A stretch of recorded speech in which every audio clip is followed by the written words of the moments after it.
मैदान में इमाम हुसैन को पानी बंद करने वाले कौन थे? नवासे रसूल पर तीर बरसाने वाले कौन थे? अली असगर अली अकबर को शहीद करने वाले कौन थे?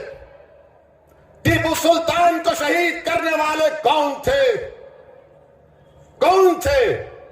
हमारे ही सफों से लोग आए थे। मगर आज आपको पहचानना पड़ेगा। इन जमीर फरशों को पहचानो, ये ईमान बेचने वालों को पहचानो। ये कफन चोर हैं जो मंजिल से टिकट देकर एक जालिम के पैरों में अपना ईमान बेच।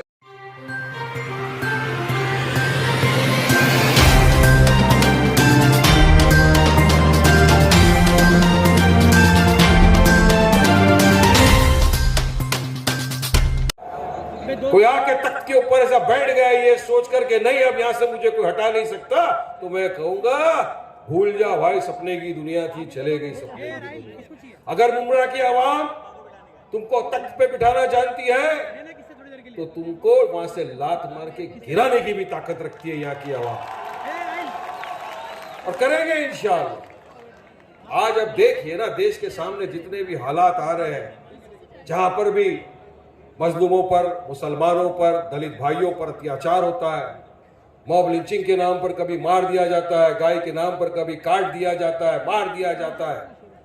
ये तमाम सेक्युलर पार्टियां, ये तमाम नाम निहाद सेक्युलर पार्टियां अपने मुंह में दही जमा के बैठ जाती है। मुसलमानों के 90% वोट तो चाहिए इनको, लेकिन जब मुसलमान के हक इंसाफ की बात आती है आवाज नहीं उठाते। क्यों नहीं उठाते? वो वाले वोट चले जाएंगे ना।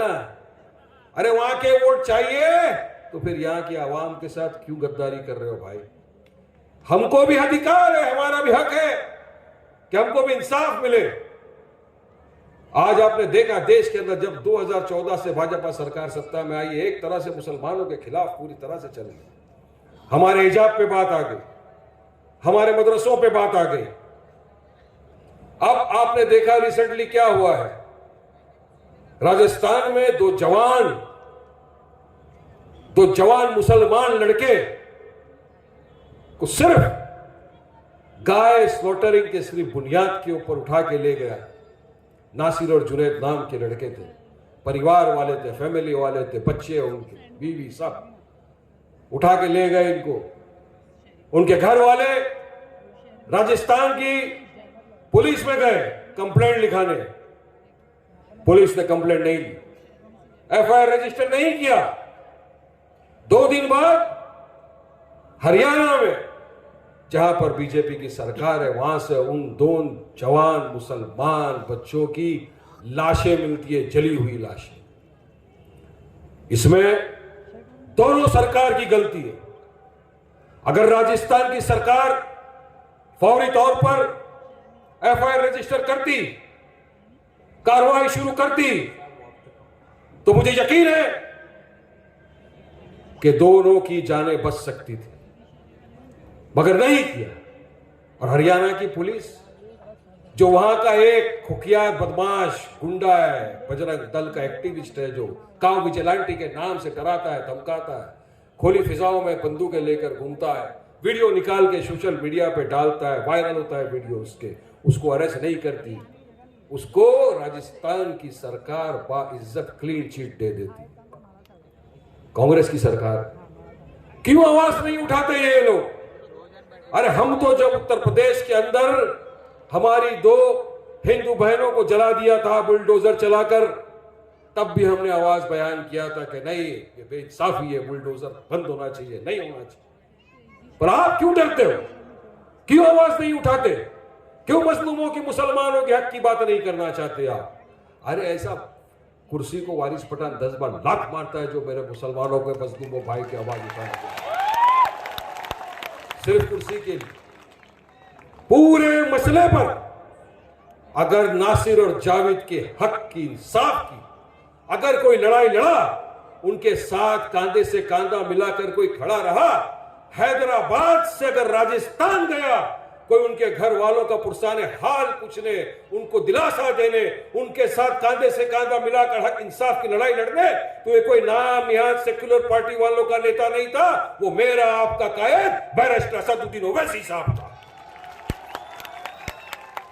चिट्ठी आ गई है, बोलने का टाइम खत्म हो गया है, बहुत कुछ बोलना था, इंशाअल्लाह ताला फिर आपके बीच में आएंगे, लेकिन आप जो इतनी भरी तादाद में यहाँ आए, हमको मौका दिया हमारी बात रखने का, सुनने का, इसके लिए मैं आपका तहे दिल से शुक्रिया करता हूँ और उम्मीद करता हूँ कि आप इसी तरह मजलिस इत्तेहादुल मुस्लिमीन का साथ देंगे और मुमरा के हमारे जो सदर है सैफ पठान, शाह आलम साहब, इन तमाम के साथ रहेंगे, जो भी आपके काम मसले मसाइल मजलिस करेगी इंशाअल्लाह। शुक्रिया बहुत बहुत। अस्सलाम वालेकुम रहमतुल्लाहि व बरकातहू। बहुत शुक्रिया वारिस पठान साहब।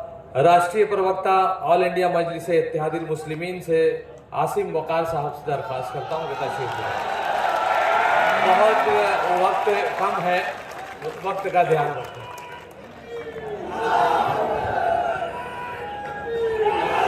अस्सलाम वालेकुम वरहमतुल्लाहि वबरकातुहू।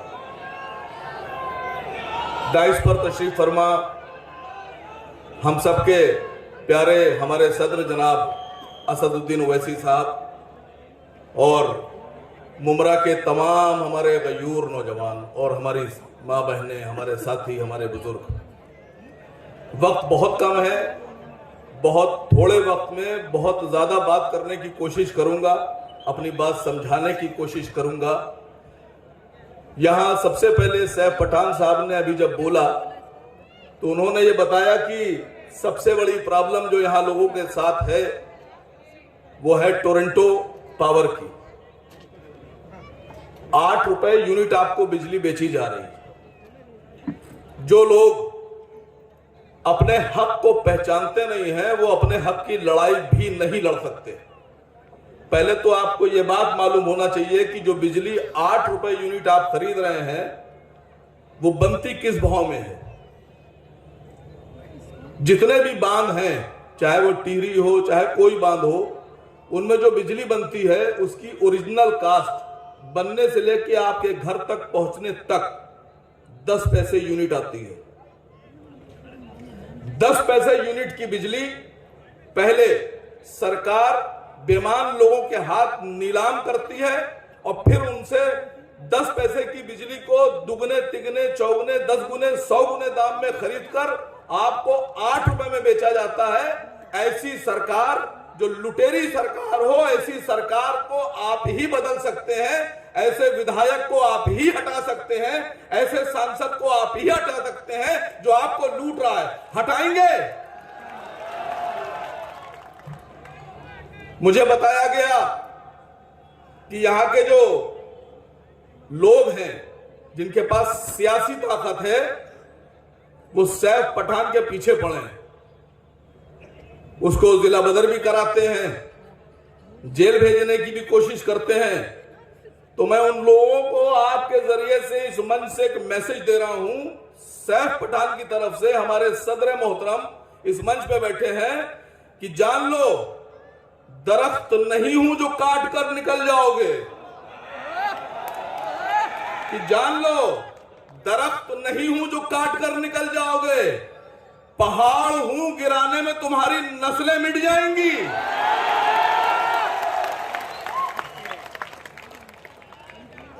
एक सच्चाई आप लोग को और बताना चाह रहा हूं कि अगर आप परेशान हैं तो आपकी लड़ाई सिर्फ आप खुद लड़ सकते हैं या आपके अपने लोग लड़ सकते हैं।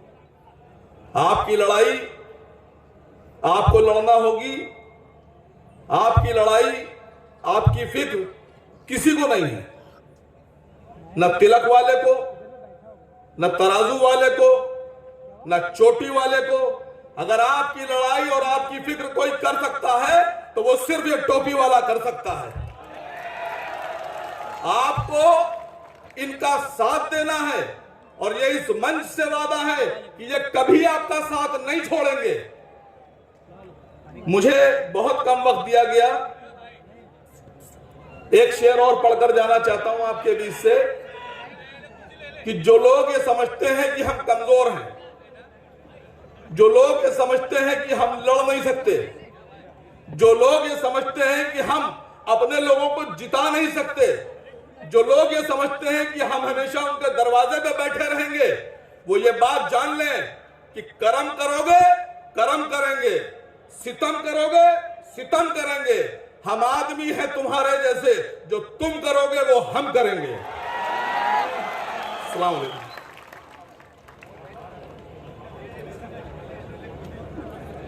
बहुत शुक्रिया आसिम वकार साहब।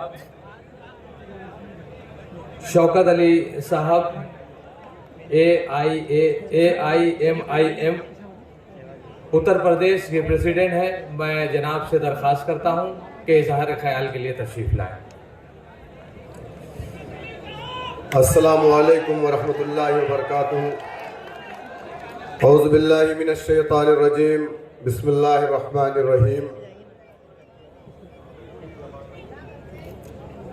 डाइस पे तशरीफ फरमा ऑल इंडिया मजलिस इत्तेहादुल मुस्लिमीन के कौमी सदर, काबिल एहतराम इज़्ज़त माब आली जनाब बैरिस्टर असदुद्दीन ओवैसी साहब, शेर महाराष्ट्र, रुकन पार्लियामेंट मेरे बड़े भाई जनाब इम्तियाज़ जलील साहब, पार्टी के तमाम जिम्मेदार साथी, हिंदुस्तान के मुख्तलिफ सूबों से तशरीफ़ लाए तमाम सूबाई सदर, तेलंगाना हैदराबाद से तशरीफ़ लाए रुकन असम्बली, MLC पार्टी के जिम्मेदार साथी, मेरा छोटा भाई सैफ पठान और हमारे कारपोरेटर जिनका ताल्लुक मेरे ही ज़िले से है जनाब शाह आलम आज़मी साहब। अच्छा, मैं आप लोगों से ये जानना चाह रहा हूं कि आप लोग हाथ उठाइए, आजमगढ़ से ताल्लुक रखने वाले लोग यहां पर कितने हैं? बस इतना है। तो आप लोग MIM के साथ हैं कि नहीं है? अच्छा, जितेंद्र से डर लगत है कि महेंद्र से? अल्लाह सुब्हानहू तआला से डरना। तमाम तरह की बातें हुई, लोगों ने अपनी परेशानियां सुनाई, हम पावर, ये वो, लिंचिंग। मैं तो ये पूछ रहा हूं कि इन परेशानियों का हल क्या? इन सब चीजों से निकलने के लिए हमारे पास रास्ते क्या? सुनो मेरे दोस्तों, मेरे बुजुर्गों, उत्तर प्रदेश के गयूर नौजवानों, जमहूरियत की सबसे बड़ी ताकत सियासत है। ये बिल्डिंगें 1 मिनट में गिर जाएगी। उत्तर प्रदेश में बड़े बड़े बाहुबली थे, ताकत थी, पैसा था, पावर था, लेकिन 1 मिनट में 1 घंटा बजाने वाले ने बुलडोजर से गिरा दिया। वो ताकत उसे कहां से मिली? 35 साल भीख मांगने वाला, स्टेशन पर चाय बेचने वाला, रात को 8 बजे खड़ा होता है, रात को 8 बजे खड़ा होता है और कहता है कि आज से 1500 का नोट बंद। ये ताकत उसे किसने दिया? किसने दिया?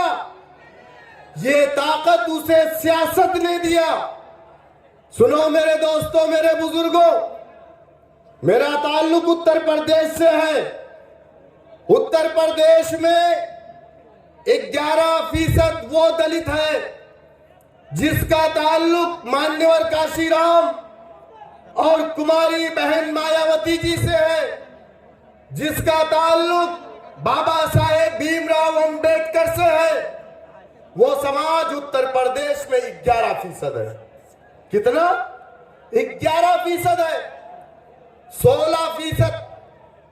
16 जातीय दलितों की उत्तर प्रदेश में 22% है, लेकिन 11% वो जात जिसका ताल्लुक मान्यवर काशीराम से है, जिसे संविधान में अछूत कहा गया है। वो जातियां, उनका काम क्या था, उनकी जिंदगी कैसी थी? आपको याद होगा, आज से 20 साल पहले उनके इलाकों में स्कूल नहीं होते थे, उनके इलाकों में अस्पताल नहीं होते थे, उनके बच्चों को स्कूल में एडमिशन नहीं मिलता था, उनके बच्चों को सरकारी नौकरी नहीं मिलती थी।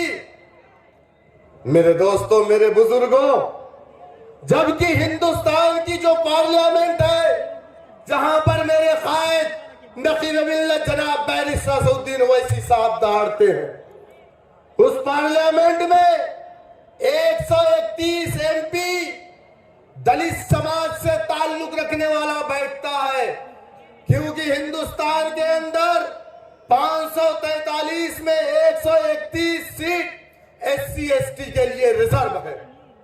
लेकिन वो SC खामोश था जब अछूतों के साथ अन्याय हो रहा था, उनके नौजवानों की लिंचिंग हो रही थी, उनके नौजवानों का मुकद्दर बन गया था कि सुबह उठ करके अपने घर की नहीं बल्कि दूसरों की गंदगियों को अपने सरों पर रख करके फेंकता था।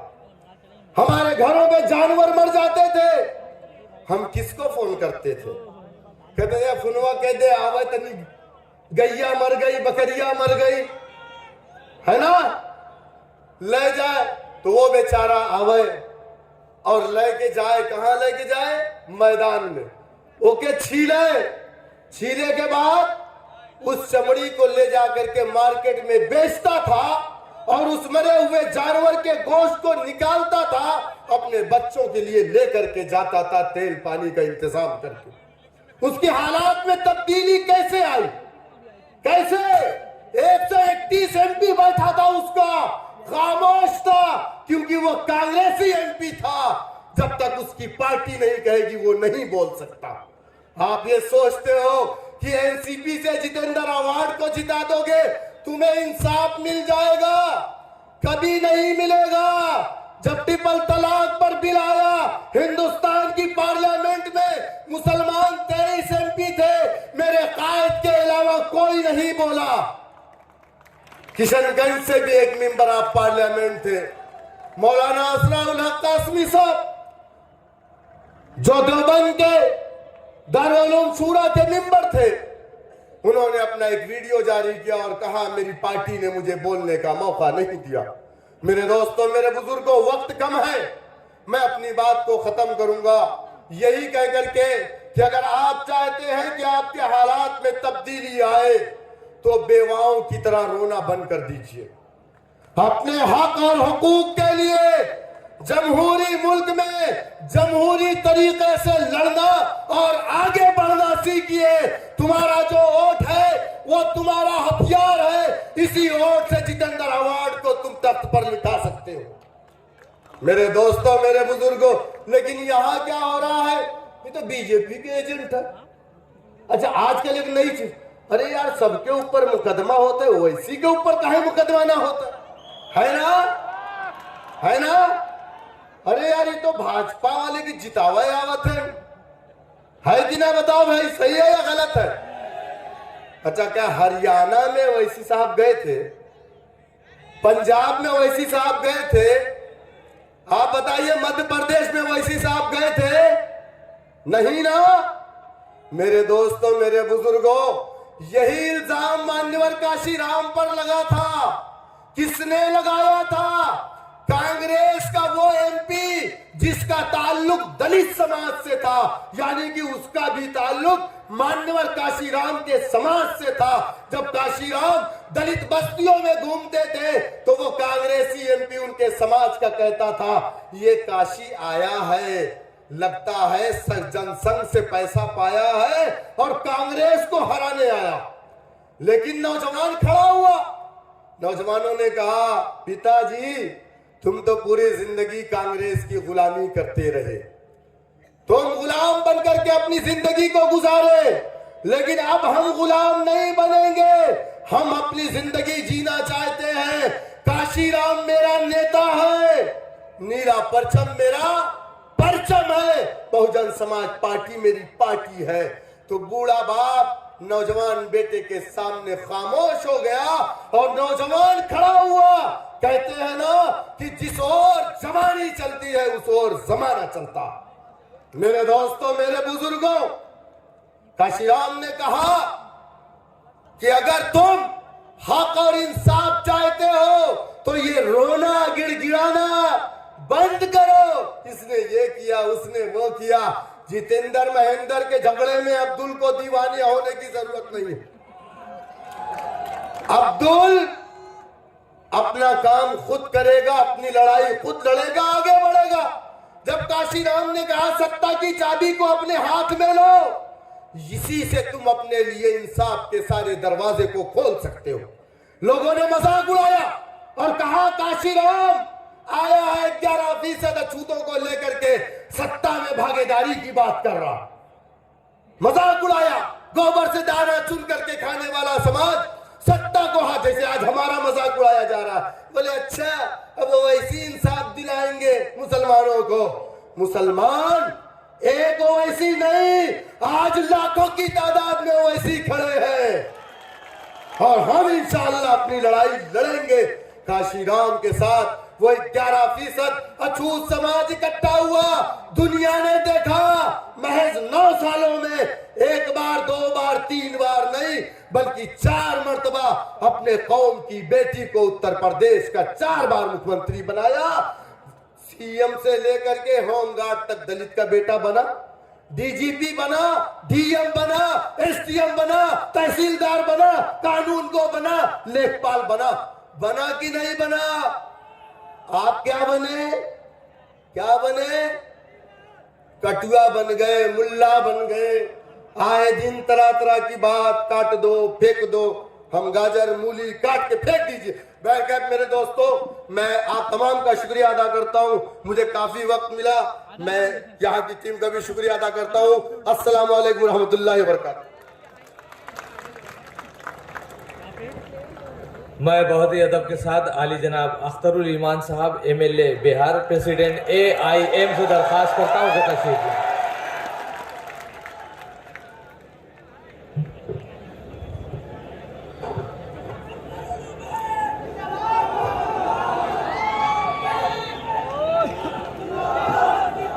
वतन अजीज की मालियाती राजधानी व रसूल बलाद बम्बई के हल्का मुम्बरा में आज के इस इनकलाबी जलसे में हम सबों के महबूब नज़र मेरे महफिल वतन अजीज भारत में करोड़ हा करोड़ गरीबों, दलितों, मजलूमों और मखबूरों की एक तवाना आवाज़ जनाब बैरिस्टर असदुद्दीन अवैसी साहब, मुअज़्ज़ज़ रुकने पार्लियामेंट, महफिल में तशरीफ फरमा मुअज़्ज़ज़ रुकने पार्लियामेंट जनाब भाई इम्तियाज जलील साहब,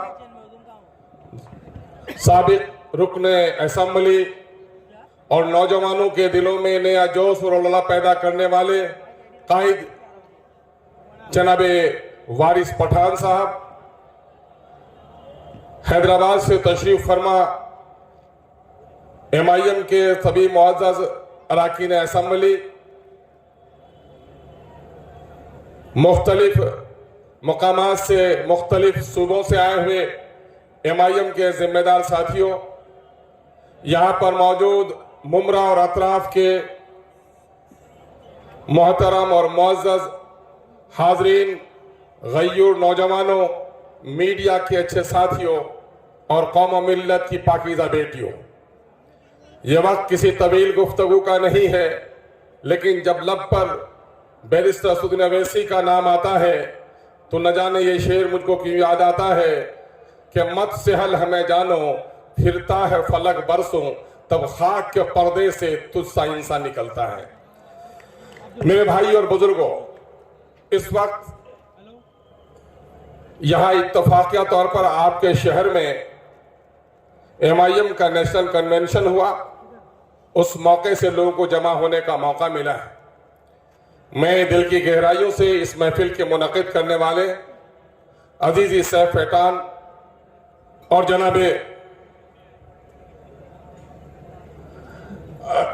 जनाबे भाई शाह आलम साहब को और उनके रफ़्क़ा को मुबारकबाद देना चाहता हूं कि उन्होंने बहुत ही एक ताबनाक और हसीन और खूबसूरत मंजर को हमारे सामने में पेश किया है। गर्चे अजीज़ी सैफ पठान ने अपने इस्तक़बालिया गुफ्तगू में अपने दर्द का इजहार किया है, लेकिन मैं मुबारकबाद देता हूं और सलाम करता हूं उस नौजवान को कि उस नौजवान ने तमाम तर मसाइब और आलाम को जिस जुरतमंदी से जिसका मुकाबिला किया है, ये दरअसल MIM के गय्यूर नौजवानों की खूबी है। मैं उन्हें मुबारकबाद देना चाहता हूं कि सैफ पहरे बैठा दिए थे फिरौन ने, लेकिन मूसा की आमद को कोई रोक न सका। आग लगा दी गई थी, लेकिन पैगाम इब्राहिमों को कोई नहीं रोक सका, बल्कि तारीख शाहिद है, कांटों में जो खिलता है, शोलों में जो पलता है, वही गुल गुलशन की तारीख बदलता है। यकीनन है कि तुम्हारा नाम तारीख बदलने वालों में लिखा जाएगा। यहाँ के MLA की शरारत का तस्करा भी आपने किया है। सिर्फ मामला मुमरा का नहीं है, बल्कि वतन अजीज में सत्ता के नशे में चूर लोगों ने जो शरारत यहां कर रखी है, मुल्क के बेशतर हिस्सों में शरारत कर रखी है। इन 75 सालों में उनकी नस्लों को निशाना बनाया, जिन लोगों ने इस मुल्क की आजादी के लिए न जाने कितनी सोबतें बर्दाश्त की हैं। 1857 की तहरीक आजादी हो या 1947 के 15वें अगस्त के सूरज के तुलू होने तक, अगर इस वतन अजीज को अंग्रेजों के नापाक पंजों से छोड़ाने में किसी ने अव्वल रोल अदा किया है, यकीन है कि सबका रोल उसमें है। लेकिन अवैसी का, अख्तर का, सादान का, सैफ के खानदान का सबसे बड़ा उसमें हिस्सा रहा है, इसे कोई इनकार नहीं कर सकता। लेकिन आज हम कहां हैं? हम कहां हैं? हमको गौर व फिक्र करने की जरूरत है। मोहसिन इंसानियत ने हमें से क़यादत का पाकीजा तजर्बा आपके सामने में पेश किया है, और कुदरत के खालिक और मालिक ने यह कह दिया है कि इन्नल्लाह ला युगय्यिरु मा बिक़ौमिन हत्ता युगय्यिरु मा बिअनफुसिहिम। खुदा ने आज तक उस कौम की हालत नहीं बदली, न हो जिसको ख्याल आप अपनी हालत के बदलने का। मैं सलाम करता हूं नौजवानों कि हमारे बुजुर्गों ने एक जमाने तक लखनऊ की उस नसीहत को याद रखा कि मुल्क के बंटवारे का इल्जाम एक मुस्लिम पार्टी पर आ गई है, इसलिए आइंदा कभी मुस्लिम सियासत की बात मत करना। लेकिन ये कोई आसमानी फरमान नहीं था, यह वक्ती पैगाम था और हकीमाना मशवरा था। लेकिन तारीख शाहिद यही है कि जिन लोगों ने दुनिया में लड़ाई लड़ी है अपने हक के लिए, तो ऐसे ही लोग इज्जत से जिए हैं। जिंदगी तो दोनों जी लेता है, जिंदगी गुलाम सर झुका के जी लेता है, लेकिन उसकी नस्लों से गुलाम जन्म लेता है। और शहंशाह जब जीता है तो तलवार की झंकारों में जीता है। उसके खानदान के लोग शहीद भी होते हैं, लेकिन जो लोग शहीद होते हैं उनकी नस्लों से सरदार जन्म लेता है। और हमारा नस्ली ताल्लुक सरदारों से है, हम गर्दन झुकाकर जीने वालों में नहीं। आपको तय करना पड़ेगा कि इस मुल्क में जो कुछ भी आज हो रहा है, उसकी बड़ी वजह यह है कि आजादी के वक्त हमारी जितनी मस्जिदें जलाई गई, मस्जिदें तोड़ी गई, उससे ज्यादा बेहतर बादल को छूने वाले मीनारे वाली मस्जिदें हमने बना ली। हमारे तालीमी इदारे बर्बाद किए गए, हमने उससे बेहतर तालीमी इदारे बना लिए। लेकिन क्या वजह है कि इन चीजों की बाजियाफ्त के बावजूद भी इन 75 सालों की तारीख ये कहती है कि अकलियत और दलित के लोग जहां आजादी के वक्त खड़े थे, बिलखुसूस अकलियत के लोग वहां कायम भी नहीं है, वहां उससे नीचे चले गए। उसकी वजह क्या है? मैं एक बात कहता हूं नौजवानों, अपने बुजुर्गों के साथ बड़े एहतराम के साथ, कि कोई बच्चा हो उसका मामू बड़ा अमीर हो, कोई बच्चा हो उसका खालू बहुत कबीर हो, उसका फूफा वजीर हो, ये तीनों मर जाएं तो क्या वो बच्चा यतीम कहलाएगा? तुम्हारा जवाब होगा नौजवान, नहीं। रिश्तेदारों के मरने से कोई बच्चा अमीर नहीं होता। बाप गरीब हो, रिक्शा ठेला चलाता हो, लकवा के बिस्तर पे हो, जिस दिन बाप मर जाता है उस दिन बच्चा यतीम हो जाता है। यकीन जानो, जिस तरह से बाप के मरने से बच्चा यतीम होता है, कौमें भी अपनी क़यादत को खो देने के नतीजे में यतीम हो जाती है।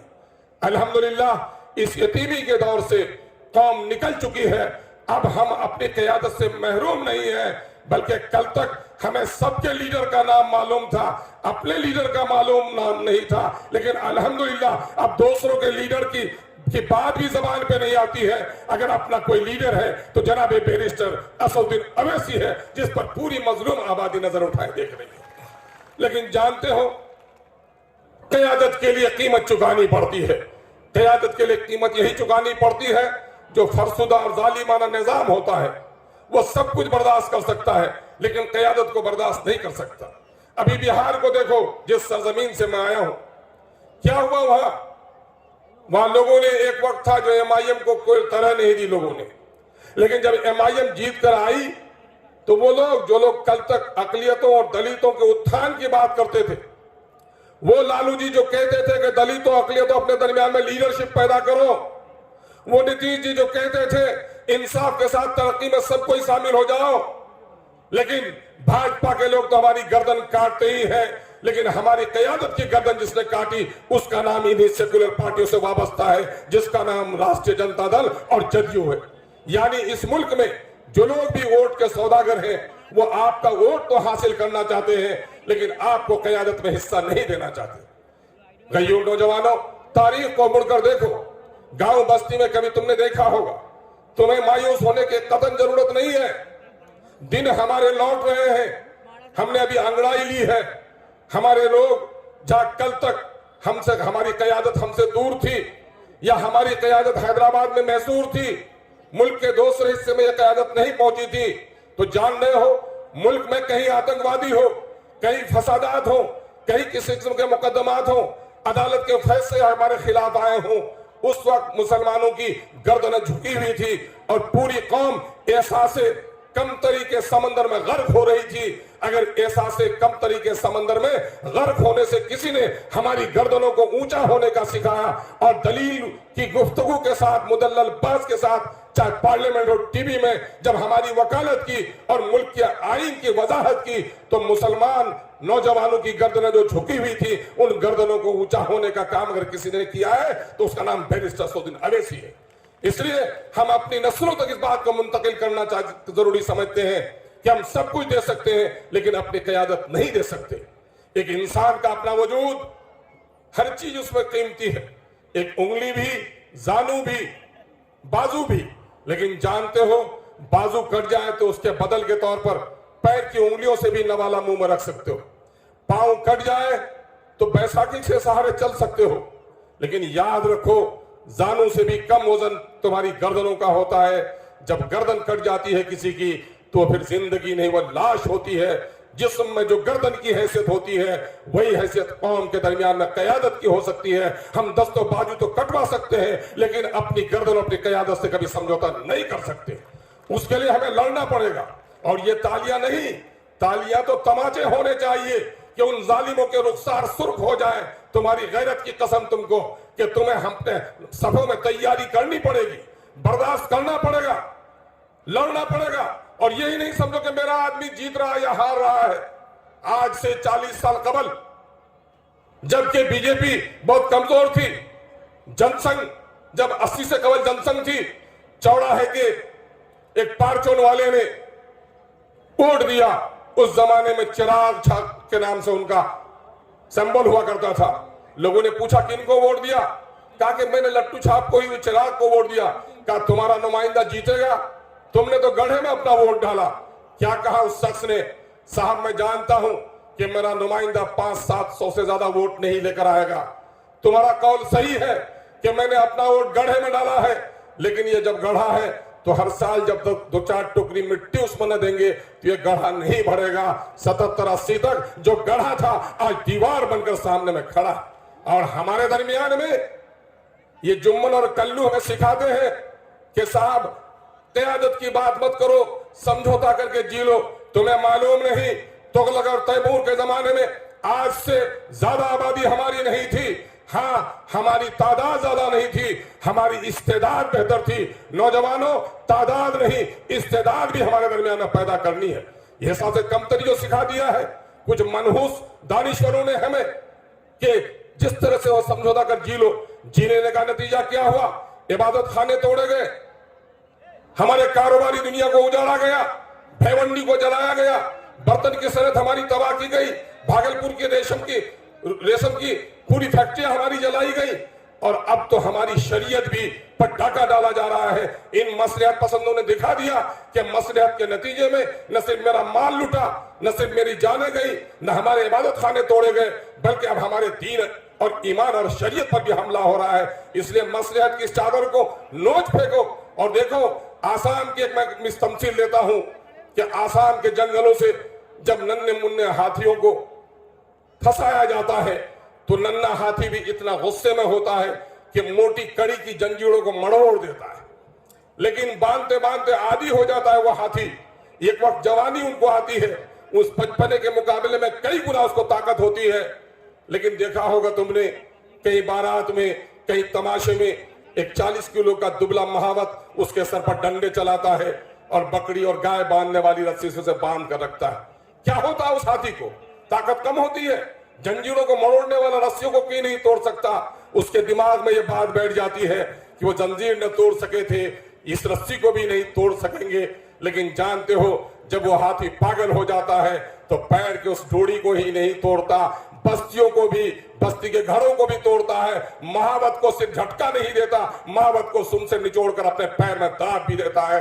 हाथी को पागल होने की जरूरत है। अगर आपने जवानी में अपना पागलपन दिखाया, अपनी सियासत और कयादत की तलाश की, तो खुदा की कसम दुनिया की कोई ताकत तुम्हें इज्जत से जीने से नहीं रोक सकती है। यही इकबाल ने कहा है, सबक पर फिर सदाकत का, सुजात का, अदालत का, लिया जाएगा तुम्ही से काम, दुनिया की इमामत का। सलाम अलैकुम, आदाब।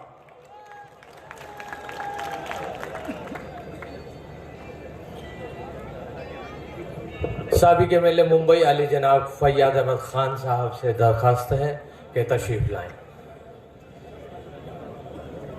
लायक एहतराम इज्जतमाब हमारे सदर जनाब बरकत साहब, इम्तियाज जलील साहब के महाराष्ट्र के अध्यक्ष और तमाम हाज़रीन दोस्त साहबा, अस्सलाम वालेकुम। वक्त की किल्लत है, मुख्तसर से इसको कहने के लिए कहा गया है। इतना बड़ा मजमे गफ़ीर यहाँ पर मौजूद है। इस मजमे गफ़ीर का मतलब है कि यहाँ पर बम्बई भी है, भिवंडी भी है, मुमरा भी। ये मुमरा शहर जो है ये बम्बई का मजमुआ है, बम्बई का मजमुआ है। यहाँ पे भिंडी बाजार भी है, डोंगरी भी है, मदनपुरा भी है, नागपाड़ा भी है, गोविंदी भी है, धरावी भी है, चीता कैंप भी है। हर इलाका मिलाकर मुमरा शहर बना आपका। और मुमरा शहर में आज पठान आ गया है। जानते हो पठान कौन है? हाँ? पठान आ गया है, उसको चुनौती दी जा रही है, तो चुनौती तो कबूल करेगा और घर पर आकर जो दावत दिया है उसका हिसाब किताब भी करेगा। और ये वक्त बताएगा, आज नहीं तो कल इस जमीन को पाक कराएगा।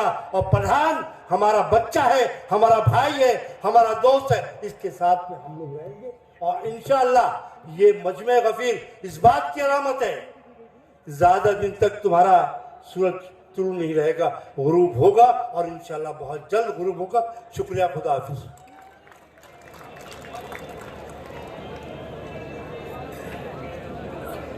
शुक्रिया फैयाद अहमद खान साहब। औरंगाबाद की सरजमीन से ताल्लुक़ रखने वाला वो जियाला नौजवान जिसे इम्तियाज जलील साहब के नाम से हम जानते हैं। अस्सलाम वालेकुम व रहमतुल्लाहि व बरकातहू। पार्लियामेंट के अंदर बैरिस्टर असदुद्दीन अवैसी साहब को देखते देखते, उनके बाजू बैठते बैठते इतना तो सीख लिया हो कि 2 मिनट के अंदर कैसा T20 खेला जाता है करके। मुझे भी मालूम है आप सभी लोग बैरिस्टर असदुद्दीन अवैसी साहब को सुनना चाहते हैं। मुमरा की आवाम को एक बात कहने के लिए आया हूं, एक पुराना हिसाब चुकाना था।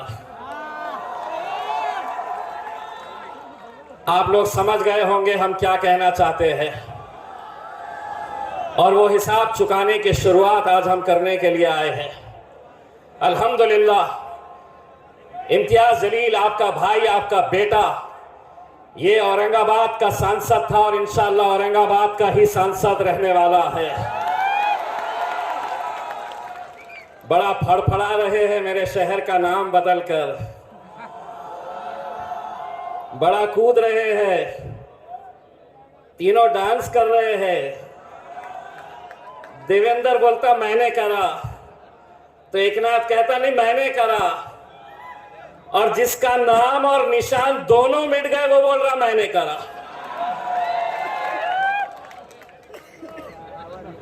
मैंने विरोध किया, मैंने कहा कि इम्तियाज जलील औरंगाबाद शहर के अंदर पैदा हुआ है और इंशाअल्लाह औरंगाबाद शहर के अंदर ही मरेगा इम्तियाज जलील। तुम्हारे पास ताकत है, तुम नाम बदल दो। तो आज महाराष्ट्र के अलग अलग इलाकों के अंदर मेरे पुतले जलाए जा रहे हैं और नारे लगा रहे हैं, पुतला जलाकर, पोस्टर जलाकर, इम्तियाज जलील हाय हाय। मैं बोला प्रैक्टिस कर लो, 2024 आ रही, 24 के बाद करो प्रैक्टिस। 24 के बाद तुमको क्या बोलना है? हाय हाय। और हमको क्या बोलना है? Bye bye. ये समझ रहे हैं कि इख्तिदार के ऊपर आ गए हैं तो हम कुछ भी कर सकते हैं। सैफ पठान, चालन साहब, बहुत कुछ बोलना है यहां पर, बहुत हिसाब किताब निकालना है। सैफ भाई, आपका जब फोन आता है मुझे तो फोन उठाने से पहले ही पता चल जाता है कि थाने की पुलिस ने एक और केस मेरे भाई पर रजिस्टर कर दिया है। एक बात सुन लीजिए, जिस पठान का नाम मैं ले रहा हूं, पठानों को रोकना बहुत आसान बात नहीं है। देखते देखते 1000 करोड़ रुपए निकाल लिया वो पठान ने, और तुम ये पठान को रुकाने की कोशिश कर रहे हो। बोले पठान देखना नहीं, किसी ने देखना नहीं करके देखते देखते उन्हें 1000 करोड़ रुपए कमा लिया। अब ये पठान के पीछे है। पठान,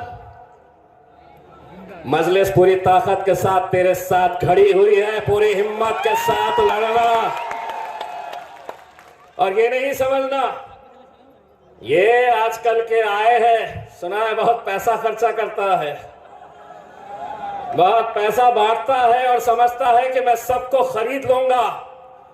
मुझे भी मालूम है कि तेरे पास पैसा बहुत है, तू खरीद सकता है, लेकिन तेरे पैसों के अंदर सिर्फ कुत्ते और बिल्ली खरीद सकता है, शेर के बच्चे। शेर के बच्चे बाजारों में बिकते नहीं है। तो एक बात अच्छी तरह से समझ लो, बहुत सारों का हिसाब चुकाना है। ये जलसा तो हम जितना वक्त हो सकते असद साहब को देंगे। मैं सैफ भाई से कहूंगा कि सैफ भाई बहुत जल्द एक और जलसा लगाइए। पूरा आगे का पीछे का, आगे का पीछे का जितना भी है सबका हिसाब चुकता किया जाएगा। और थाने की पुलिस, मुमरा की पुलिस से कहना चाहता हूं, अच्छा लड़का है, क्यों पड़े हैं आप इसके पीछे? आप साथ दीजिए, हम तो इतनी आपकी इज्जत करते हैं, हम आपका इतना साथ देते हैं। आप देखिए ये मजलिस का इतना बड़ा जलसा है, अगर पुलिस नहीं भी रही तो अल्हम्दुलिल्लाह हमारे जलसे कामयाब हो जाते हैं। और एक भी ऐसा शख्स यहां पर नहीं है कि जिसको पैसा देकर लाना पड़ता है। अगर इतनी मोहब्बत इनके लिए है तो आप लोग क्यों रुकावट बन रहे हैं? थोड़ा साथ दीजिए। और आपको मैं यकीन दिलाता हूं कि थाने की पुलिस नहीं, पूरी महाराष्ट्र की पुलिस की आवाज पार्लियामेंट के अंदर कोई नहीं उठाता है। या तो ये उठाते हैं या हम उठाते हैं, और आपके हक में भी हम उठाएंगे इंशाअल्लाह। बस मैं इतना ही कहना चाहूंगा कि दोबारा आपसे मुलाकात होगी। मैं मेरा वक्त भी बैरिस्टर असदुद्दीन अवैसी साहब को देना चाहता हूं। बहुत बहुत शुक्रिया। वाखिर दावाना।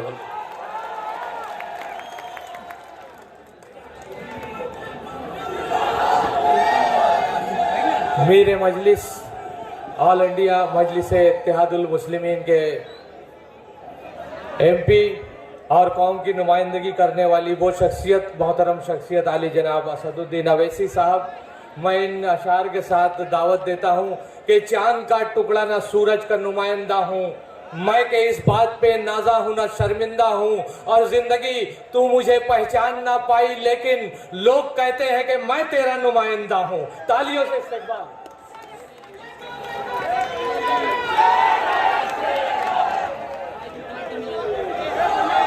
इससे पहले कि बैरिस्टर असदुद्दीन अवैसी साहब आए, हम ये बताना चाहते हैं कि मजलिस को चाहने वाली हमारी बहनें भी हैं। उनमें से एक बहन को मैं दावत देता हूं, आप 2 मिनट के लिए उन्हें भी सुनिए और उनका भी इस्तकबाल जोरदार तालियों से करिए। उसके बाद इंशाअल्लाह बैरिस्टर असदुद्दीन अवैसी।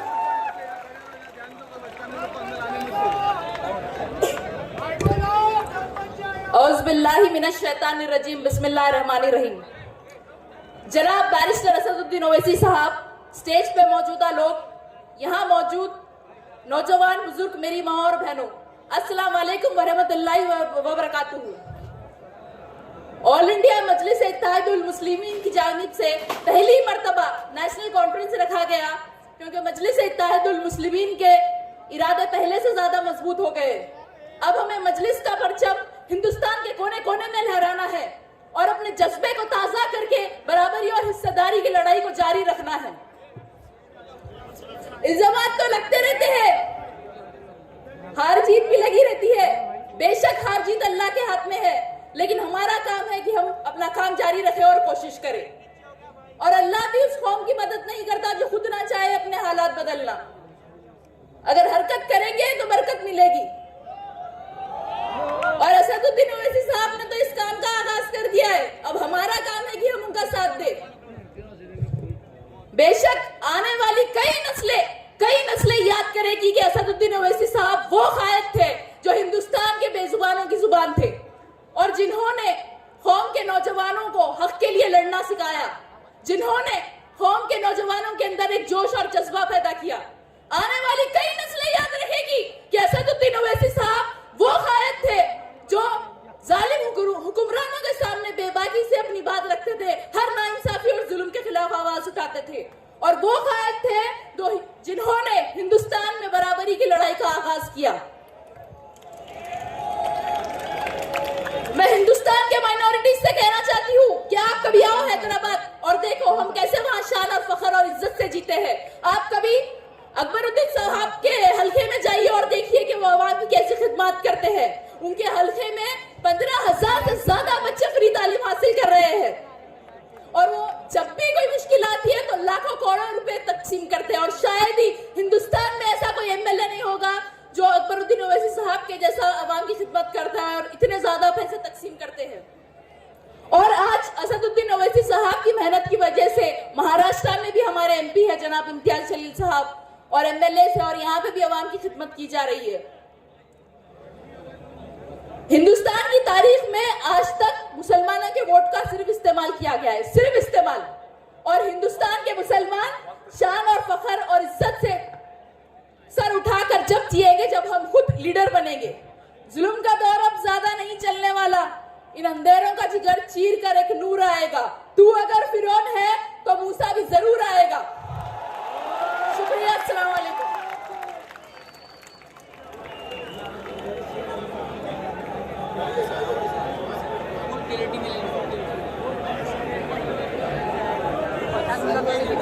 अस्सलाम वालेकुम रहमतुल्लाहि वबरकातुहू। मंच पे उपस्थित ऑल इंडिया मजलिस इत्तेहादुल मुस्लिमीन के हम सब के राष्ट्रीय अध्यक्ष जनाब बैरिस्टर असदुद्दीन ओवैसी साहब, और साथ ही हमारे एमपी महाराष्ट्र के अध्यक्ष इम्तियाज जलील साहब, और सभी यहाँ पे मजलिस के जिम्मेदारान को मैं दिल से शुक्रिया अदा करती हूँ जो मुमरा कौसा के अंदर इतनी बड़ी सभा ली है। सबसे पहले तो मैं बताना चाहूंगी कि मुंबई और मुमरा एक बहुत ही खुशनसीबी की बात है हमारे लिए कि यहाँ पर राष्ट्रीय अधिवेशन किया गया। हमारा यहाँ पे पहला अधिवेशन हुआ, उसमें हमने देखे कि हमारे बीच में एक सभा का हमें मौका मिला। तो मैं कहना चाहती हूँ मुमरा कौसा के रहवासियों से कि ये मौका है, ये मोहब्बत भरी नजरों से देखिए मेरे सदर को, देखिए उन आंखों को, उन आंखों से कि ये देश की सबसे बड़ी पंचायत में जब आपके दर्द को उठाते हैं तो वही दर्द भरी नजरों से, वही मोहब्बत भरी नजरों से मेरे सदर को नवाजिए, क्योंकि हम उनकी हिम्मत बनेंगे, हम उनकी करेंगे। जब तक मेरी बहनें, मेरी माएँ अपने घर से उठ के जनाब बैरिस्टर असदुद्दीन ओवैसी साहब की ताकत को नहीं मजबूत करेंगी, तब तक मजलिस इत्तेहादुल मुस्लिमीन कामयाब नहीं होगी। क्योंकि एक माँ जो होती है एक बच्चे को जन्म तो जरूर देती है, उसकी जिंदगी का भी ख्याल रखती है। तो मेरी माँ और बहनों से मैं कौसा की कहना चाहती हूँ कि ये 5 साल जो हमारे आने वाले समय बर्बाद होते हैं, तो अब हमें मेरी माँ बहनों को बर्बाद नहीं करना है, अपने बच्चों का मुस्तकबिल संवारना है। तो मजलिस इत्तेहादुल मुस्लिमीन का साथ देना है, जनाब बैरिस्टर असदुद्दीन ओवैसी साहब का साथ देना है कि नहीं देना है? जोर से हाथ उठाइए, नारा लगाइए, जनाब बैरिस्टर असदुद्दीन ओवैसी साहब जिंदाबाद। आप ये मैं कहना चाहती हूँ कि आप बहनें भी उठ चुकी हैं, झंडा उठा चुकी है मजलिस का। अब जगह जगह से बहनें भी मजलिस का झंडा उठाएंगी इंशाअल्लाह। आने वाले समय में मजलिस इत्तेहादुल मुस्लिमीन का परचम हर जगह लहराएगा। और मैं शुक्रिया अदा करती हूँ कि मुझे बोलने का समय दिया। जज़ाकल्लाह। आज के मेरे मजलिस कायदे मिल्लत अली जनाब असदुद्दीन ओवैसी साहब से मैं इल्तिमास करता हूं कि तशरीफ लाएं।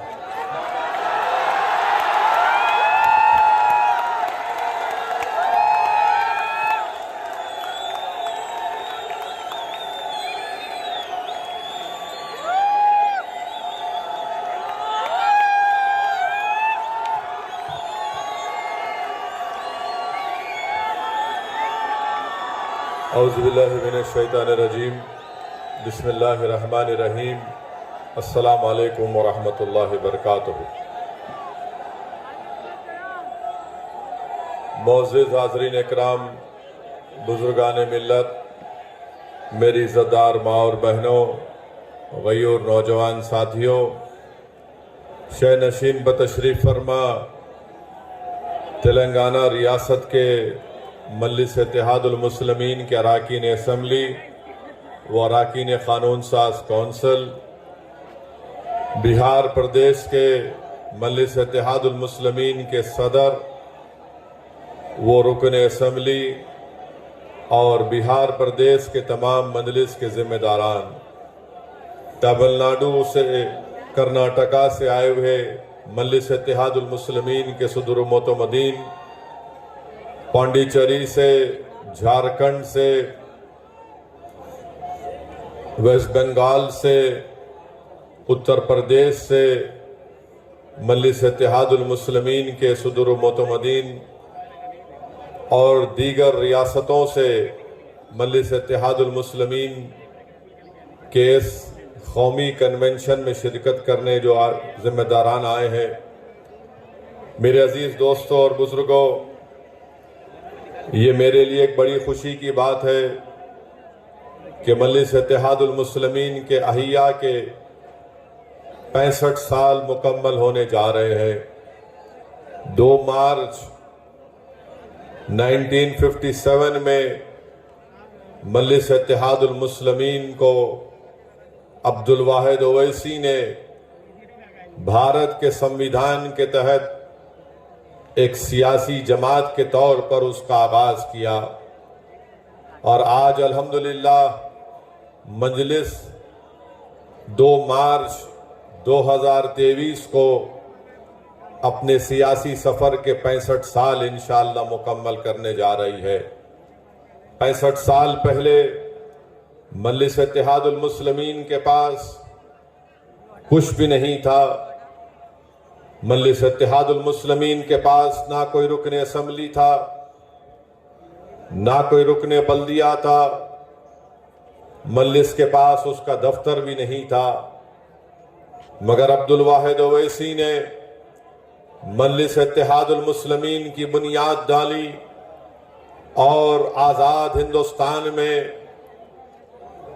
अवाम के दरमियान में जाकर ये कहा कि अगर हम भारत के आईन और संविधान के तहत अपने हुकूक को हासिल करना चाहते हैं तो हमको और आपको एक सियासी ताकत बनना पड़ेगा।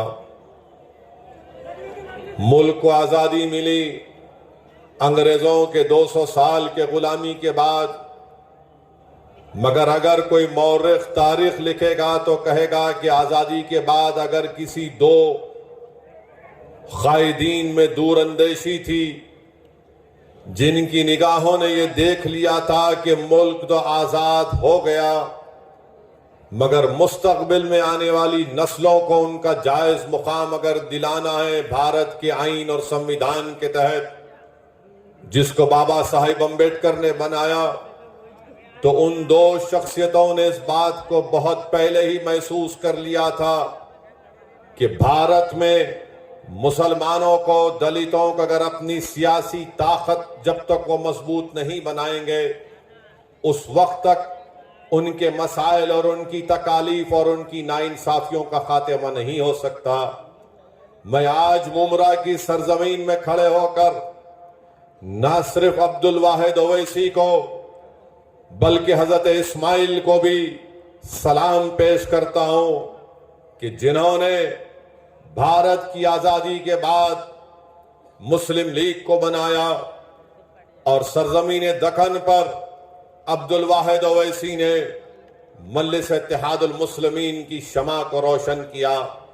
मेरे अजीज दोस्तों और बुजुर्गों, जो हमारे बुजुर्गों ने 65 साल पहले जिस जिद्दोजहद का आगाज किया, मसाइब और मुश्किलात का सामना करना पड़ा। अब्दुल वाहिद ओवैसी को 11 महीने जेल की सोबतें बर्दाश्त करनी पड़ी, तकालीफ और हुकूमत के जुल्म का सामना करना पड़ा।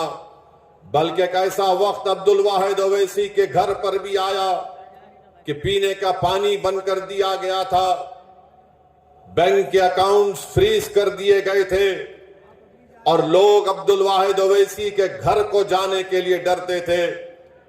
65 साल पहले जब अब्दुल वाहिद ओवैसी ने मजलिस इत्तेहादुल मुस्लिमीन के जलसों का आगाज किया, तो मजलिस इत्तेहादुल मुस्लिमीन के जलसों में आज जो हजारों की तादाद में आप लोग मौजूद हैं, उन जलसों में सिर्फ 2 या 4 लोग आते थे। जिस तरह आज इतना बड़ा मंच बनाया गया है, 65 साल पहले मजलिस का मंच नहीं बनता था। एक दीवाना अब्दुल वाहिद ओवैसी 5 लोगों को खड़ा करके 1-1 घंटा चल चल कर तकरीर करता था और लोगों को बताता था कि याद रखो, अपनी दीन की तारीख को मत भूलो, सीरतुन नबी का मुताला करो और भारत के संविधान के तहत अगर तुम अपने हुकूक को हासिल करना चाहते हो तो एक सियासी ताकत बनो। ऐसे मजलिस इत्तेहादुल मुस्लिमीन ने अपने सियासी सफर का आगाज किया। अब्दुल वाहिद ओवैसी ने और उस जमाने के उनके तमाम साथियों ने अपनी जिंदगी को कुर्बान कर दिया और अपने चैन और सुकून को मिटा दिया। जालिम हुकूमत से पंजा आजमाई की, हुकूमत ने उनको दबाने की कोशिश की, मगर हमारे बुजुर्गों ने हुकूमत की ताकत और उनके जुल्म के सामने अपने सरों को नहीं झुकाया, बल्कि अपने सीनों को तान कर कहा कि हम ये जो लड़ाई लड़ रहे हैं इसलिए लड़ रहे हैं कि हम जानते हैं कि मुल्क को आजादी जरूर मिल गई, ये मुल्क यकीनन तरक्की के रास्ते पर गामजन होगा, मगर जो सबसे कमजोर आज है वो मुसलमान और दलित है। अगर उसको ताकत मिलना है तो उसको अपनी सियासी क़ियादत बनाना पड़ेगा। मेरे अजीज दोस्तों और बुजुर्गों, आज मजलिस इत्तेहादुल मुस्लिमीन के पास 2 MP हैं, 7 रुकने असेंबली तेलंगाना में है, 2 महाराष्ट्र में है, 1 बिहार में है, 100 से ज्यादा अराकीन बल्दिया महाराष्ट्र में है, गुजरात में अराकीन बल्दिया, मध्य प्रदेश में अराकीन बल्दिया, कर्नाटका में अराकीन बल्दिया, उत्तर प्रदेश में मजलिस के अराकीन बल्दिया। अगर 65 साल पहले अगर हमारे बुजुर्गों ने इस ईसार और कुर्बानी का जज्बा नहीं दिया होता तो आज असदुद्दीन ओवैसी तुम्हारे दरमियान में खड़े होकर तकरीर भी नहीं करता। अगर हमारे बुजुर्गों ने मेहनत की, कुर्बानी की, तो आज असदुद्दीन ओवैसी तुम्हारे दरमियान में खड़ा होकर तुम्हारे दिलों में छुपे हुई तकलीफ को बेखौफ होकर बयान करता है। मेरे अजीज दोस्तों और बुजुर्गों, इसीलिए नौजवानों, जो आज तुम इतनी बड़ी तादाद में आज यहां पर खड़े हो, नौजवानों तुमको मैं पैगाम दे रहा हूं, ये लड़ाई अगर आज असदुद्दीन ओवैसी, इम्तियाज जलील, सैफ पठान, वारिस पठान, फैयाज खान और अगर अख्तरुल ईमान मजलिस के जिम्मेदारान लड़ रहे तो नौजवानों सुनो, ये तुम्हारी लड़ाई हम लड़ रहे हैं। अगर मेरी आवाज मासूम स्कूल के बच्चों को पहुंच रही है तो सुनो मेरे बेटे और बेटियों, ये लड़ाई मजलिस तुम्हारे मुस्तकबिल के लिए लड़ रही है।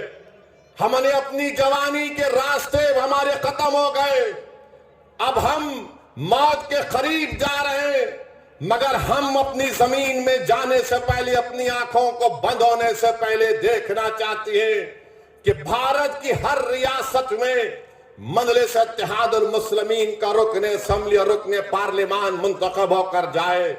हमारी जिंदगी का मकसद एक ही है हमारे बच्चों और बेटियों, मेरे नगयूर नौजवानों, हमारी लड़ाई एक ही है कि जब तुम जिंदगी असल जिंदगी में कदम रखोगे तो तुम उन नाइंसाफियों का सामना नहीं करोगे, बल्कि तुमको इज्जत की निगाहों से तुम्हारे तमाम जायज मुतालिबात तुमको मिलेंगे।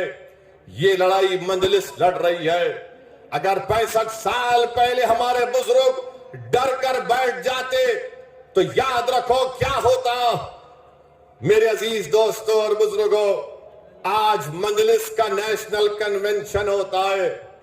एक रियासत, दो रियासत नहीं, 16 प्रदेशों से मजलिस के नुमाइंदे आते हैं।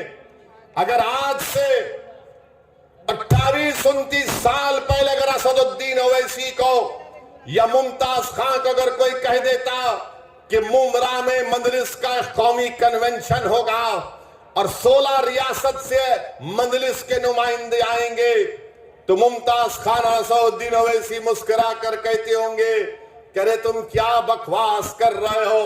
मगर अल्हम्दुलिल्लाह मैं सलाम करता हूं मेरे तमाम मजलिस के रुफ़काओं को, जिनके हौसले और अज़म ने मुझे यहां तक लेकर आया। मैं शुक्रिया अदा करता हूं मेरे सियासी सफर में जो तमाम अराकीन मजलिस के गयूर अराकीन ने मेरा साथ दिया, मैं उनका शुक्रिया अदा करता हूं। मेरी खुशकिस्मती है कि अल्लाह ने मुझे अकबरुद्दीन ओवैसी जैसा एक भाई भी दिया जिसके हौसले और अज़म में कभी कमी नहीं आती। मैं शुक्रिया अदा करता हूं अकबर की दीवानगी का, उसकी जिद का कि अकबरुद्दीन ओवैसी, आज अकबरुद्दीन ओवैसी का साथ है, अहमद बलाला है, अहमद पाशा खादरी जो सालारे मिल्लत के साथी हैं। मैं शुक्रिया अदा करता हूं मेरे भाई अख्तर अली मान का कि 2015 में हमारी पहली मुलाकात हुई थी और आज अख्तर अली मान ने बिहार के कोने कोने में मजलिस इत्तेहादुल मुस्लिमीन को मजबूत कर दिया। मैं शुक्रिया अदा करता हूं अख्तर अली मान का कि उन्होंने 5 MLA कामयाब करवाए। मैं शुक्रिया अदा करता हूं सीमांचल की उस गयूर अवाम का जिसने जालिमों को मुंह तोड़ जवाब दिया और मजलिस के 5 अराकीन असम्बली को कामयाब किया।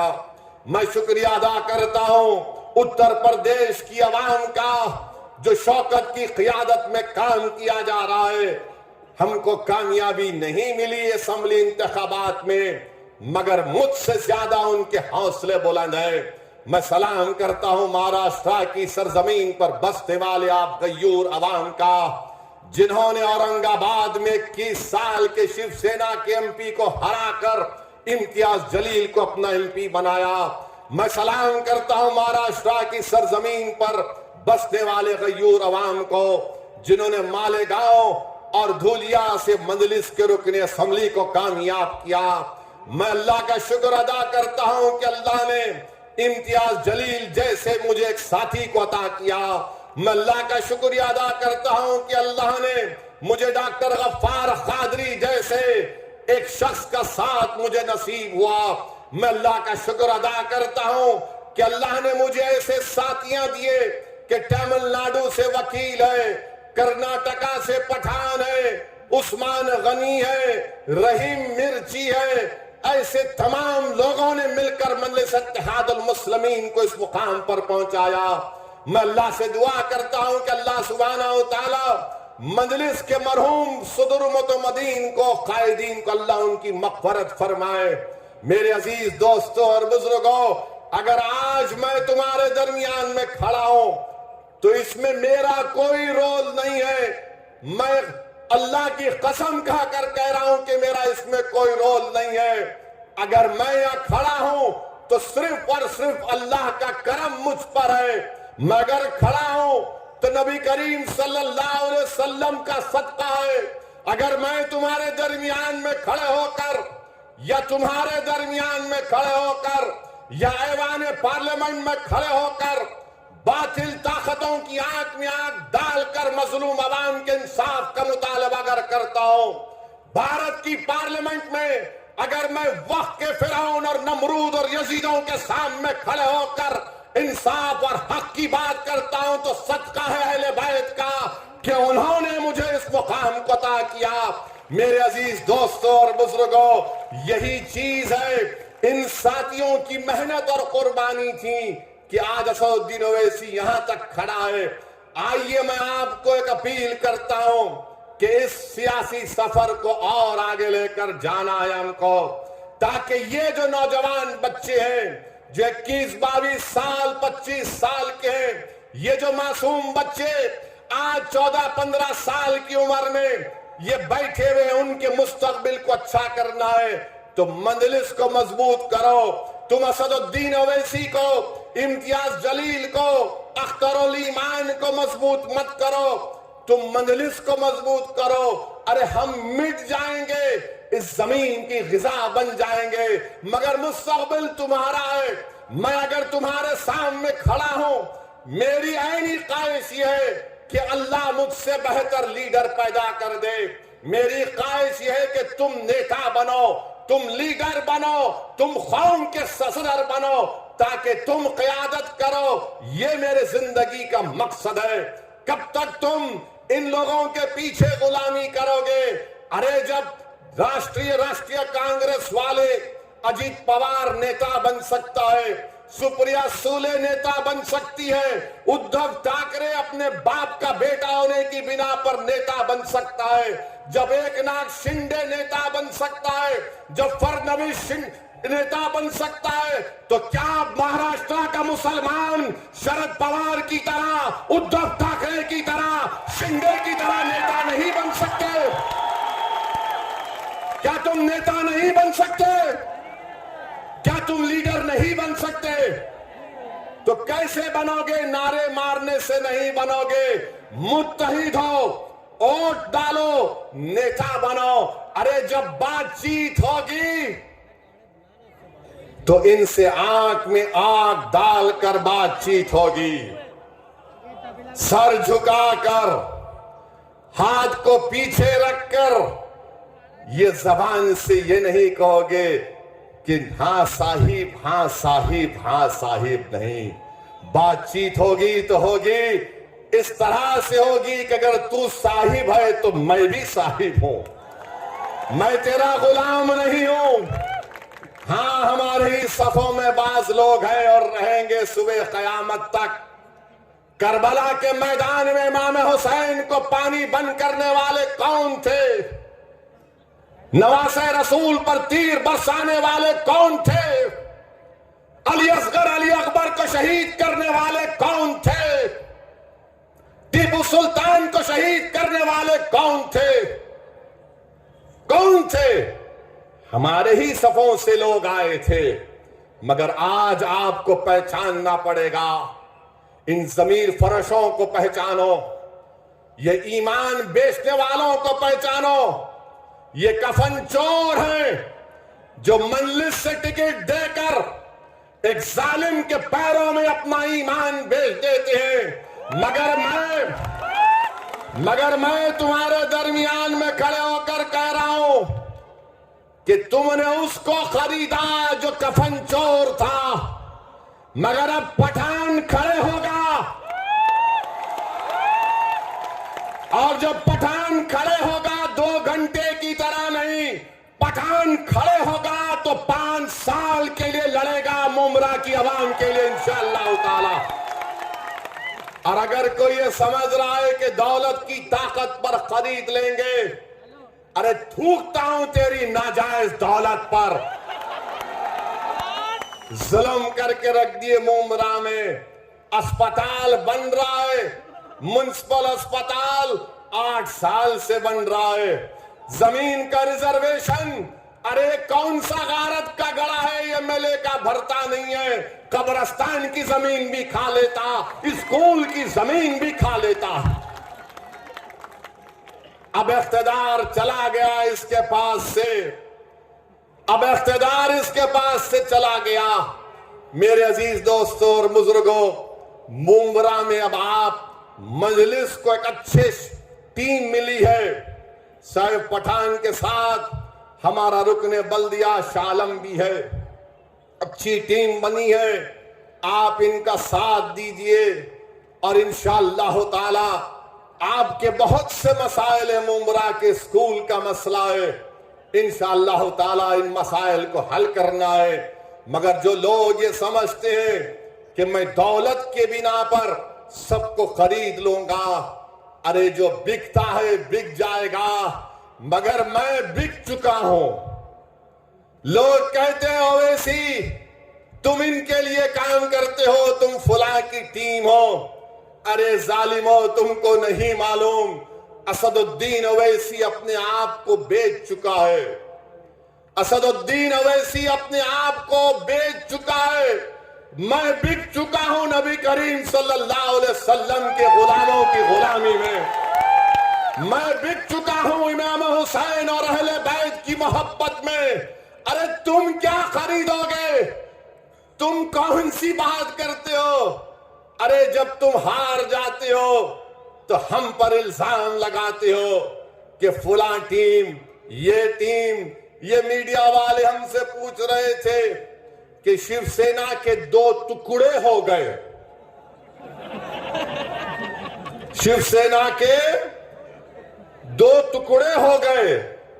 एक मीडिया वाले पूछे आपको उद्धव ठाकरे से सिंपैथी नहीं होती? मैं उनसे पूछना चाहता हूं, मैं जवाब नहीं दिया मीडिया के हमारे दोस्त को।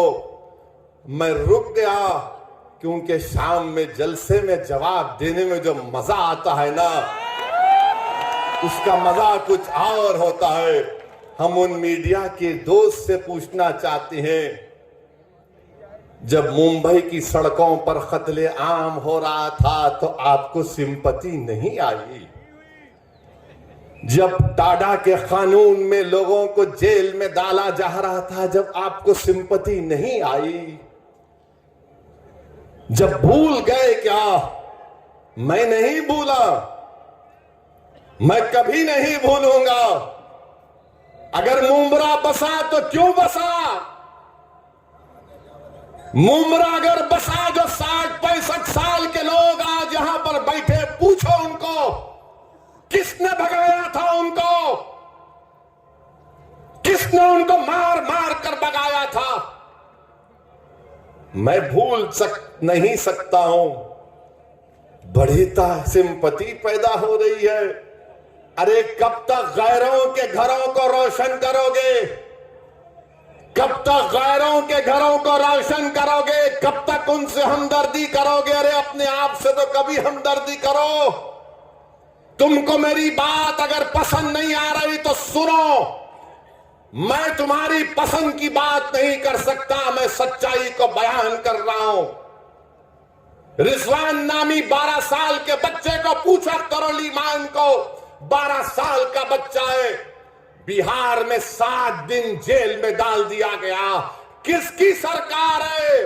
नाम निहाद सेकुलर लोगों की सरकार है। समस्तीपुर में एक मुसलमान को मॉब लिंच कर दिया गया, किसकी सरकार है? बड़े नाम निहाद सेकुलर लोगों की सरकार है। जुनैद और नसीर को पूछो, जमील खान राजस्थान का मारकोर कमेटी का सदर है। राजस्थान में जुनैद और नसीर को किडनैप करके, थोड़ी देर के लिए तस्वुर की दुनिया में जाओ, जुनैद और नसीर को किडनैप किया गया। उसकी बीवी को मालूम हुआ, भाई को मालूम हुआ, पुलिस स्टेशन जाकर कंप्लेन करते हैं कि 2 को किडनैप कर लिए। तो पुलिस बोलती है कि चल निकल, झूठ खबर। बाद में मालूम होता कि जुनैद और नसीर को उनके घर से 200 किलोमीटर दूर उनकी जली हुई लाशें मिलती हैं। बोलो फिर इस पर क्या बोलोगे? इस पर सिंपैथी पैदा नहीं होती? उद्धव ठाकरे पर सिंपैथी पैदा होती है क्योंकि शिवसेना के 2 टुकड़े हो गए। तुमने क्या जुनैद की जली हुई लाश को देखा? तुमने क्या नसीर की जली हुई लाश को देखा? तुमने क्या जुनैद के यतीम 6 बच्चों को देखा? क्या तुमको मालूम कि जुनैद का एक बड़ा भाई नीम पागल है, उसकी 7 औलाद है, उसकी जिम्मेदारी जुनैद पर थी। तुमको गैरों के लिए संपत्ति है, अरे तुम्हारा भाई जो मर गया उसके लिए हमदर्दी नहीं होगी? तुम उनके घर को बचाओगे, अपने घर को बर्बाद करोगे क्या? यही फर्क है।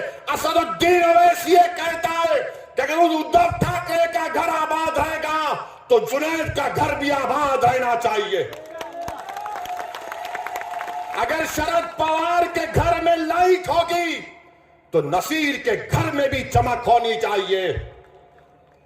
अगर फडणवीस और मोदी कहते हैं सबका साथ, सबका विकास, सबका विश्वास जो झूठ है, तो फिर हम क्यों मर रहे हैं? मेरे अजीज दोस्तों और बुजुर्गों, यही चीज इनको तकलीफ पहुंचाती है कि कौन है ये जो यहां पर आकर नाम लेकर बोलता है, अरे तुमको गुलामों और चमचों और कफन चोर की खव्वाली सुनने की आदत पड़ गई। जब एक शेर तुम्हारे सामने धारता है, सच्चाई को बयान करता है, तो सुनो आप। लोग बोलेंगे वैसी तेरी तकरीर से तो कोई इलेक्शन नहीं जीतता। गुजरात में साबिर काबुली वाला को मैं सलाम करता हूं। अरे हम चुनाव नहीं जीते, मगर क्या तुम ये कहोगे कि कल मैं नहीं जीतूंगा? आज नहीं जीता, ये बच्चे जिता देंगे इंशाअल्लाह ताला। आज नहीं जीता, ये बच्चे कामयाब कर देंगे। अरे मैं खबर में चला जाऊंगा तो यही बच्चे आकर मेरी खबर पर ठहर कर पुकार कर कहेंगे, ओवैसी तू दीवानों की तरह पुकारता था, हमने उस बात को समझा, देख आज हम कामयाब होकर तेरी खबर पर आए हैं। मैं वो काम कर रहा हूं, इम्तियाज वो काम कर रहा है, अख्तर अली मान वो काम कर रहा है, शौकत वो काम कर रहा है, जमील खान वो काम कर रहा है, हमारा वकील तमिलनाडु का वो काम कर रहा है, उस्मान गनी वो काम कर रहा है। मगर ये लोग क्या कहते हैं? ये लोग क्या कहते हैं? सेकुलरिज्म को बचाओ। अबे कौन सा सेकुलरिज्म है बताओ मेरे को? कौन सा सेकुलरिज्म है? क्या शिवसेना सेकुलर है? शिवसेना कब से सेकुलर हो गई मुझे बताओ? क्या राहुल गांधी पुकार कर कहेंगे कि शिवसेना सेकुलर हो गई? दोनों शिंदे और उद्धव, ये राम और श्याम की जोड़ी है, कभी भी मिल ले सकते। मगर आप सिंपैथी नहीं है। जिनकी जिंदगियां बर्बाद हो गई, कभी श्री कृष्णा रिपोर्ट तो पढ़ो। जुनैद और नसीर के घर पर कांग्रेस का चीफ मिनिस्टर गेहलोत नहीं गया। 2 दिन पहले एक शादी में गए, वहां से आधे घंटे के रास्ते पर जुनैद का गांव था, घाटमी का, नहीं गए। ये कांग्रेस के नेता पूरा भारत फिरे, पैदल पैदल पैदल पैदल पैदल, मगर वहां नहीं गए। मेरे अजीज दोस्तों, ये कौन सा सेकुलरिज्म है कि आज पूना में इलेक्शन हो रहा है, कस्बा में। मैं शरद पवार साहिब से पूछना चाह रहा हूं कि विशालगढ़ में महाशिवरात्रि के दिन हजरत पीर मालिक रहमतुल्लाह अलैह की दरगाह पर शरपसंदों ने पटाखा, एक छोटा तोप दरगाह की तरफ लगाकर मारा। बोलो ना शरद पवार, बोलो ना कि यह किया गया काम गलत था। नहीं बोलेंगे। बोलेंगे तो इसलिए नहीं बोलते, नहीं हिंदू भाइयों का वोट नहीं मिलेगा। मेरे अल्लाह के वली के आस्थाने पर 500 साल पुरानी दरगाह पर आप वहां पर पटाखे फोड़ते हैं, जुल्म करते हैं, कोई नहीं बोलता। पूछो एडिशनल एसपी विशालगढ़ से कि किसने फोन करके उनसे कहा कि इन लोगों को रोको, गिरफ्तार करो। मैंने बात की थी। मगर शरद पवार नहीं बोलेंगे। पूना में बोलेंगे मुसलमानों वोट दो, वोट दो, वोट दो। क्यों वोट दो तुमको? तो बोलेंगे मोदी को रोकना है, मोदी जालिम है। अच्छा, मोदी अगर जालिम है, जुल्म है, मैं मानता हूं। फर्क क्या है बताता हूं मैं आपको। नवाब मलिक को जानते हैं ना? जानते नवाब मलिक को? नवाब मलिक को बेल हुई? किसको बेल हुई? किसको बेल हुई? कैसा हुई? बीटी में क्या हूं? नवाब भाई को जेल, ये बाहर। और फिर बोलेंगे ओवैसी भड़काऊ भाषण देता है। अरे ये कौन सा तुम्हारा सेकुलरिज्म है? मेरे को बताओ कि तुम मोदी के हराने के नाम पर वोट लोग देने तैयार है, हराएंगे, मगर जब तुम जुल्म की बात करोगे तो क्या तुम भी जुल्म नहीं किए? अच्छा, मोदी के राज में जुनैद और नसीर की मौत होती है और इनको मोदी क्या करते? ईडी सीबीआई दिखाते, इनको डराते और हमको मौत मिल रही है। और जब हमारी लाशें आती हैं तो लोग कभी घर को भी नहीं जाते, ना पूछते हैं कि क्यों, क्या वजह है, उन यतीमों के सर पर हाथ नहीं रखते। मेरे अजीज दोस्तों और बुजुर्गों, ये सेकुलरिज्म है जिसके खिलाफ मजलिस थी और है और रहेगी। औरंगाबाद का नाम बदल दिया गया तो क्या शरद पवार ने तायीद नहीं की? औरंगाबाद का नाम बदल दिया गया, कांग्रेस ने तायीद की। किसने बोला औरंगाबाद के नाम के खिलाफ? मजलिस ने बोला। आप बताइए, शरद पवार कुछ नहीं बोलेंगे? क्या आपको मालूम यूनिफॉर्म सिविल कोड के नाम पर मोदी और आरएसएस हमको, हमारी शरीयत हमसे छीनना चाहती है? इस पर बोलो, कोई नहीं बोलते। एक ही बात बोलेंगे, पहले हराओ मोदी को। अरे तुम बोलो तो सही, मेरे वजूद का इकरार तो करो। मुस्लिम रिजर्वेशन के बारे में बात करो, नहीं बात करेंगे। क्या यह बात सच नहीं है कि महाराष्ट्र में मुसलमानों को रिजर्वेशन मिलना चाहिए? उन 100 बिरादरियों को आज महाराष्ट्र में सबसे कम ग्रेजुएट अगर किसी के हैं तो मुसलमान हैं। आप मुमरा में रहते हैं, आपको मालूम कि कितने मुसलमानों के पास जमीन है, कितने मुसलमानों के पास जमीन नहीं है, कितने, सबसे कम मुसलमानों के पास जमीन है, सबसे ज्यादा लैंडलेस मुसलमान है, सबसे ज्यादा ड्रॉप आउट मुसलमानों का है। रिजर्वेशन नहीं मिलता। अरे उद्धव ठाकरे की चमचागिरी करने वालों, कांग्रेसी और राष्ट्रवादी वालों, क्या तुम्हें मुसलमानों का रिजर्वेशन क्यों नहीं दिलाया? नहीं दिलाया क्योंकि आप ताकतवर हो जाएंगे। मेरे अजीज, अरे भाई रुक जाओ, अभी 10 बजने 5 मिनट है। दूल्हे की बारात कैसा भी जाती, फिक्र मत करो आप। जब से, एक मिनट सुनिए, जब से ये सिक्योरिटी मेरे को दिए, दम हो गया, दम हो चुका। और इनकी मौजूदगी में भी मेरे घर पे पत्थर फेंकते मेरे दीवाने।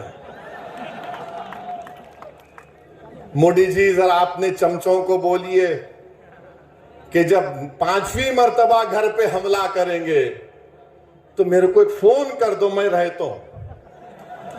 जब पत्थर फेंको, अरे हमारी मौजूदगी में फेंको ना। ये कौन से बाकड़े पहलवान हैं